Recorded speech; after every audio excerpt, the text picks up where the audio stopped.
Yesterday, the name Mo Salah came up, Danny. And of course, the expectation is that Liverpool will be keeping him. That Salah will stay at the club next season as he enters the final year of his existing contract.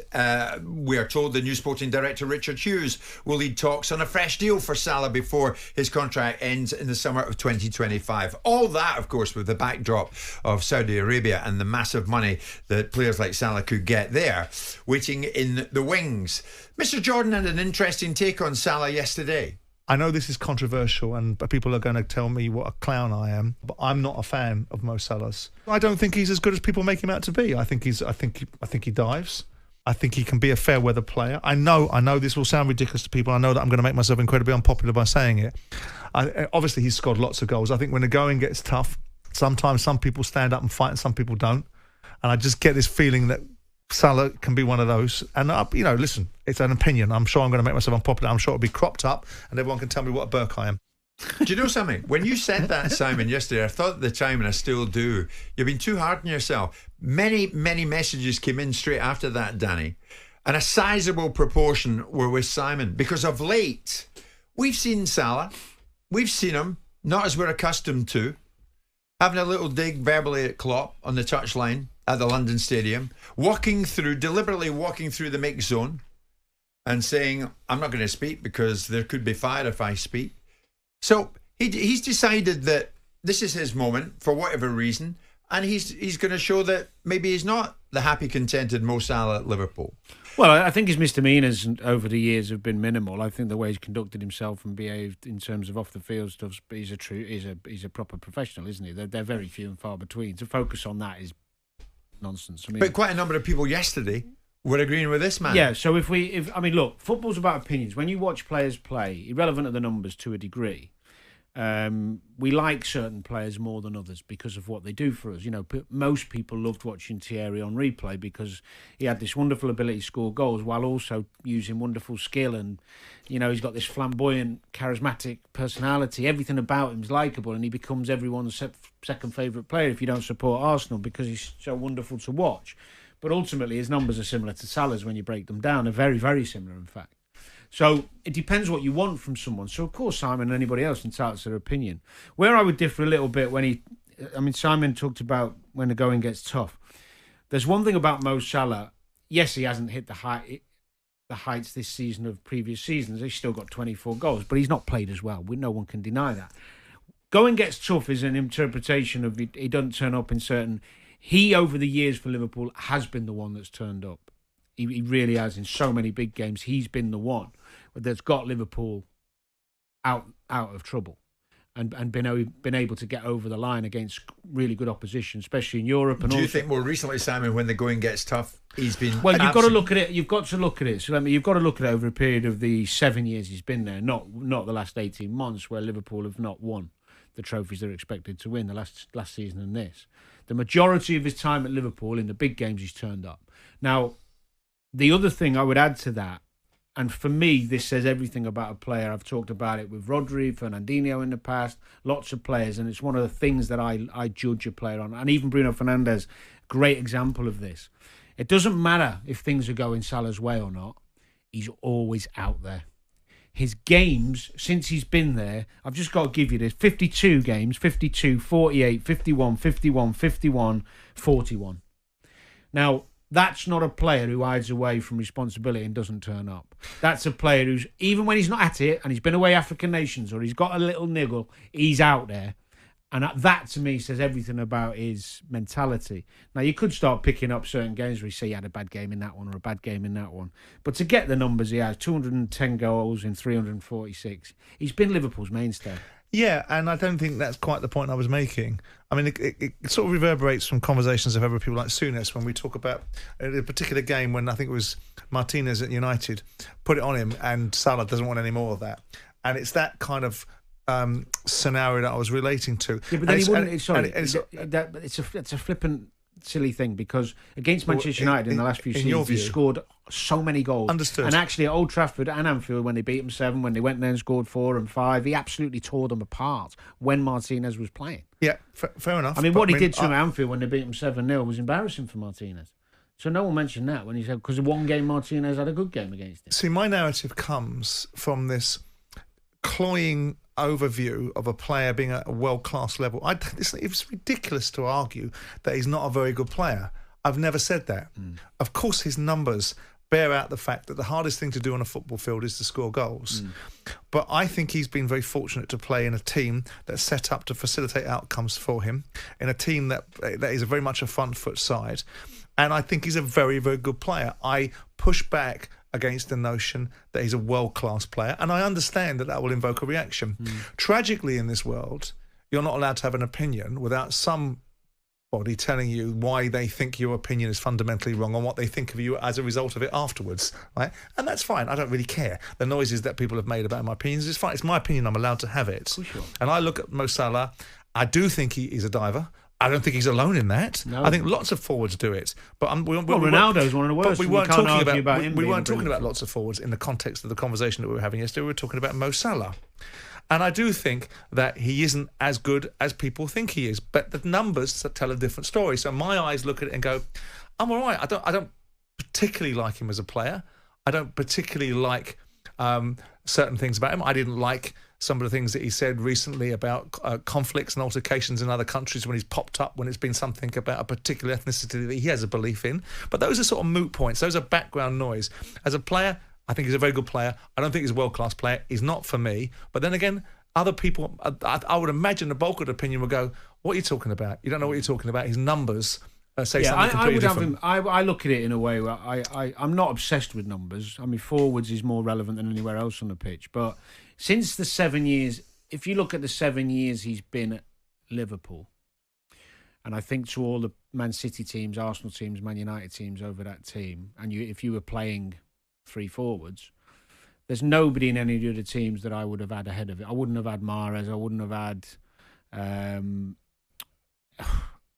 I wouldn't have Saka ahead of him. Saka's nowhere near him. And even going back, I'm just trying to think who City have had over the years on the right-hand side. I wouldn't have had David Silva in a million years. I'd have Salah. Are you comfortable that he stays next season and goes again? I don't think he does stay. I think that's no. I don't see that. Me either. That was part of the conversation that we were having yesterday. No chance. And it is, of course, you do. And he's getting older as well. We're all guilty. We're all guilty of micromanaging moments in time. And I look at it, and I don't like the outburst on the pitch against Jurgen Klopp. I don't think that's necessary. I really don't think it's necessary for a player to walk through the mixer zone telling people that there's going to be fire. I think that's about a player asserting himself, and I don't particularly appreciate that. Yeah, it's a little bit self-indulgent and it's silly, but the reality is Jurgen's going. He knows that, so it's not going to be an ongoing dialogue. He's probably thinking he's going, and he's just lost the plot. I mean, I was talking the other night on here, actually, talking about a couple of the examples where I look back and think my behaviour was pathetic. It's like, who do I think I am? Walking out in the dressing room at Stamford Bridge when Curbs decided to make a point and leave me out the squad and not put me on the bench. I picked up my bag, slammed the door and left. That's not how you behave. That was ridiculous. But I've also dealt with situations well, and you live and learn, But he has earned the right to have the odd wobble. Do you think he's a world-class player? Yeah. You do. And so by definition of world-class, it means it gets into any side. Do you think Mo Salah would get into Man City's side? Absolutely. You do. Jordan Castleton saying if Mo Salah isn't world class, then who is? Salah, for the record, is 31, Danny. So what I mean is he's set wonderful high bar for himself.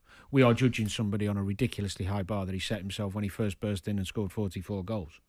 We are talking. I mean, nobody had ever done that when he did it. So he has set the bar really high, and he's allowed to be criticised when he falls below it, because he has fallen below it. Absolutely. Let's put it out there. Many calls coming in on this already. In terms of world class, just to finish, I think over the last 7 years since he's been at Liverpool, if you were picking a Premier League 11, you give me a player who plays ahead of him on the right-hand side. Give me one. Okay. So he has proven to be the best of the best, yeah, in your eyes? Yeah. And it's still that.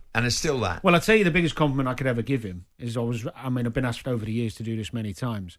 I was asked to do an all-time Liverpool 11 since I've been watching them and since I was a kid, and he got in it. Okay, we'll put it out there. 03717 223344. Where are you at regards Mo Salah?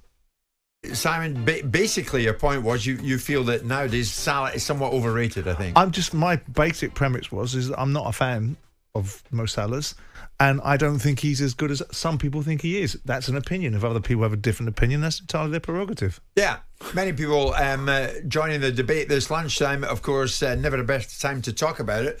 With Liverpool legend Danny Murphy sitting in our midst. Guy from Swindon is saying Mo Salah is not world class in my view. You could have put Nicholas Jackson in that front three at Liverpool. He would have hit the same numbers as Salah has done.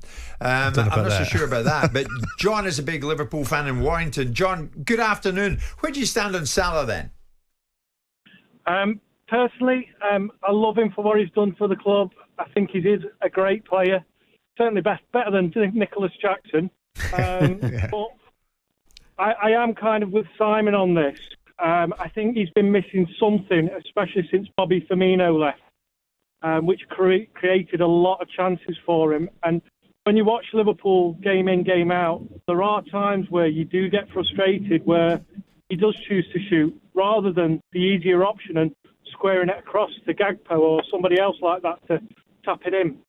Interesting, John. Thank you for that. There's another one, Lawrence from Chiswick. Lawrence is a regular contributor. Nobody's questioning Salah's past. They're questioning his attitude now. He's still under contract to Liverpool. As such, he should perform to the very best of his ability at all times. Frank's a big Liverpool fan. Frank, Salah, what do you think? Afternoon, lads. Yeah, I'm totally with Simon.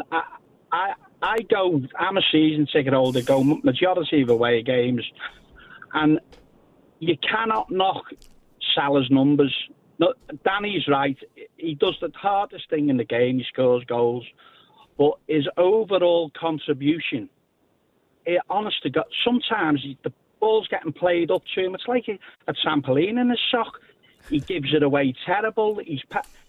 The game what sticks out for me to sum him up the last 18 months is we played Everton at home this season and Dice set his team up, hard to break. Every time it went into Salah, he was giving the ball away. He was trying to pass through defenders. And I said to my mate going the game, I said, you count how many times Salah gives the ball away here. And he's looking at me as if I've got two wellies on my head. I said, I'm telling you now, he was absolutely unbelievable. And you're playing on carpet, by the way. And yeah, but Frank, he's been magnificent for you, hasn't he? But that's what I'm getting to. At the end of the day, if anyone remembers the results, it's Liverpool 2, Everton 0. Who scores the 2 goals? Salah got a penalty and a tap-in. The headlines the next day, and I don't... Listen, someone made a comment about Salah, and I don't know who it was.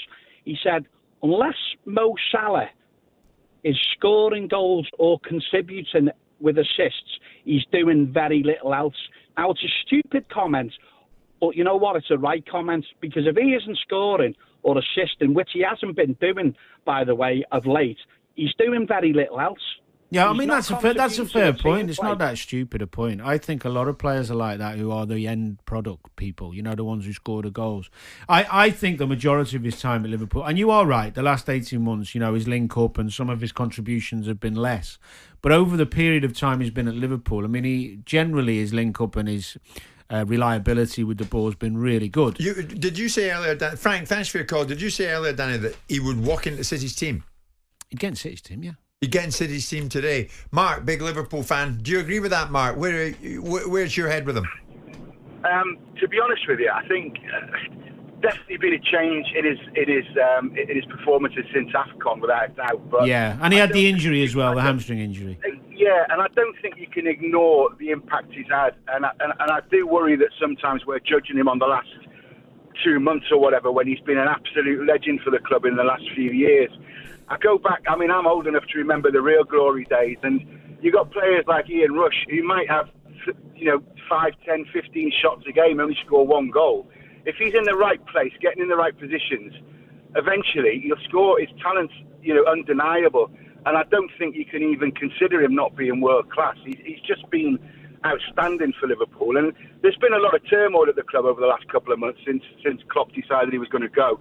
And I just think that maybe that's had more of an impact than people realise. And I do agree with Danny, because obviously Danny's a legend anyway, and it's great to be on the same programme as him. But I think that he would walk into pretty much any side in the country at the moment. I really do. Well, I think the last couple of months' performances, of course not, because he's not playing well and he's coming back from the injury. First half of the season, he was banging in goals. sharp, really sharp. Yeah. Now, last season was a disappointment for everyone at Liverpool. So it's when you actually dissect it and break it down, he's not had a bad 18 months. Well, just everyone had a bad season. I was going to say, is Mark still with us? Mark, final one from me to you. Take us to 12:30, mate. If it is indeed true, and he stays and goes into another season with Liverpool, you're quite comfortable with that? I am, but get somebody to provide him the bullets to shoot, to be honest with you, Jim. I think the Bobby Firmino comment was relevant. I think there needs to be somebody else providing him with those bullets. And I just think, over time, the averages are he'll score more than he misses for sure. Don't let him go. Not right now. Don't let him go. Mark, great call. Thank you so much. Thanks. Jim White and Simon Jordan. Monday to Friday mornings from 10 on AM, on DAB, via the talkSPORT app and on your smart speaker. talkSPORT.